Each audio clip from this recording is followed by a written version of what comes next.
છે। દર વર્ષે ઉજવણી મુખ્ય ઉદ્દેશ ગ્રાહક અધિકાર, ગ્રાહક સુરક્ષા અને સશક્તિકરણ અંગે જાગૃતિ લાવવાનો પ્રયાસ કરે છે। ગ્રાહક અધિકાર શું છે એની માહિતી સાંભળો। ગ્રાહક અધિકારોનો અર્થ એ છે કે દરેક વ્યક્તિ જે વિવિધ ઉત્પાદનો, માલ અને સેવાઓ ખરીદે છે તેને તે ઉત્પાદનોની ગુણવત્તા, શુદ્ધતા, કિંમત અને ધોરણ વિશે માહિતી મેળવવાનો અધિકાર છે। શું તમે જાણો છો કે તમને ગ્રાહક તરીકે ગમે ત્યાંથી ગમે ત્યારે ફરિયાદ નોંધાવવાનો અધિકાર છે? મોટાભાગના લોકો ઉપભોક્તા તરીકેના તેમના અધિકારોથી વાકેફ હોતા જ નથી।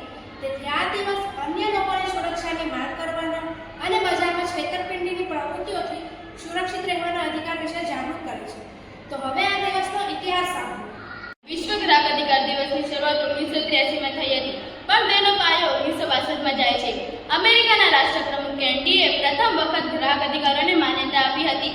તેમણે આ દિવસે અમેરિકી સંસદમાં ગ્રાહક અધિકારો અંગે એક મહત્વપૂર્ણ ભાષણ આપ્યું હતું, જેમાં 4 મૂળભૂત ગ્રાહક અધિકારોની ઓળખ કરવામાં આવી હતી: સુરક્ષાનો હક, માહિતીનો હક, પસંદગીનો હક અને ફરિયાદ કરવાનો હક। આજકાલ વિશ્વભરમાં વિવિધ સંસ્થાઓ અને સરકારો ગ્રાહક સુરક્ષા અને તેમની હકોની જાગૃતિ માટે વિવિધ કાર્યક્રમો યોજે છે। દર વર્ષે આ દિવસની ઉજવણી નવા થીમ પર થાય છે।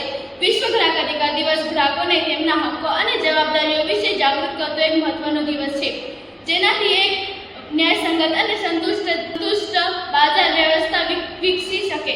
ધન્યવાદ।